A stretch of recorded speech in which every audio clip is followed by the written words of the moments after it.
እንኳን ተወለድ ተጀግልኝ ያው እንግዲህ እናንተንን ያው ከኋላችን ያለውን እግዚአብሔርን እያገዘን ስለሆነ የአባታችን ብዙ ዓላማ ራዕይ የነበረው ሰው ነበርና የእሱን ዓላማና ራዕይ እናንተንን ለሌሎች ተከታይ ልጆች ማስቀጠል ያለብንና ከዛሬ ከ16 ዓመት ጀምሮ የአባትህን ራዕይ የሚወደድ የሚፈቀር ማንም የሚወደው አገር የሚወደው ታቃለህ አገሩን የሚወድ ህዝቡን የሚወድ ቤተሰቡን የሚወድ ልጆችን የሚወድ አባት ነበርና የዛንን ደግሞ አንተ ተረክበህ ከኔ ጋር ታስቀጥላለህ ማለት ነው።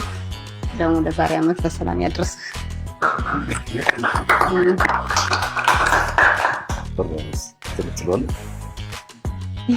ምንድን ነው መሆን የምትፈልገው ትምህርትን ስጨርስ?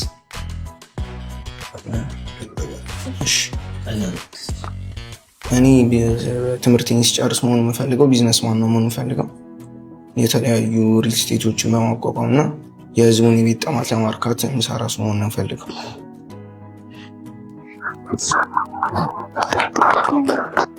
እንግዲህ እኔ የምለው ምንድነው ለወደፊትም እኔ ስበረታ ለልጆችም የአባታቸውን ጥረታ መቆጠብ ስለምፈልግ እንዲበረታ እንዲቀጥል ሁሌ እንዳወራው እንዲኖር ይዘን አንደኛው ልጅ ነው የምሰራ ነው የሚል ሳድግ ጋር ነው የምሰራ ምናምን የሚል ነገር ስላለ በቃ መቀጠል እንዳለበት መበርታት እንዳለበት አሁን ያለው አንዳንድ እንትኖች ወደ ኋላ የሚያስቀሩት ነገሮች የሚመጡትን ቻሌንጅ እየያዘ መሄድ እንዳለበት ነው የሚገባኝ።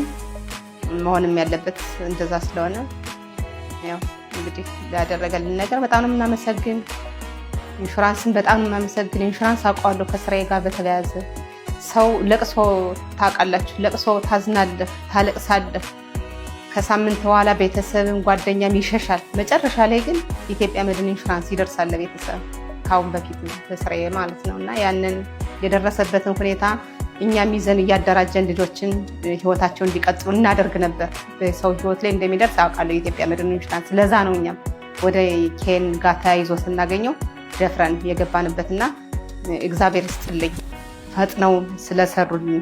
ደግሞም ለእኔ አደጋ እንዳይደርስብሽ ብር ሊከፍሉ ነው እንግዲህ ብር ሊከፍሉ እያሉ አስፈላጊውን የሆነ መረጃ ሁሉ በቴሌግራም ላኪ፣ መንገድ አትጠቀሚ፣ ለልጆችሽ መቆየት አለብሽ እያሉ ብዙ ነገሮች እንዲህ በፍጥነት ሁኔታ እንዲያልቁ ስላደረጉ በጣም የማመሰግናቸው የኢትዮጵያ መድን ኢንሹራንስ።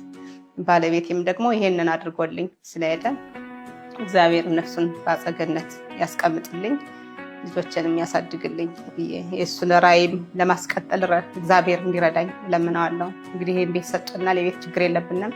እኔም በርትቼ እንደገና ወደ ድሮዬ ስራዬ ሂጄ ልጆችን በርትቼ እንዳሳድግ በዚህ ቤት ላይ እግዚአብሔር እንዲረዳኝ እግዚአብሔር እንጠይቃለሁ። አመሰግናለሁ።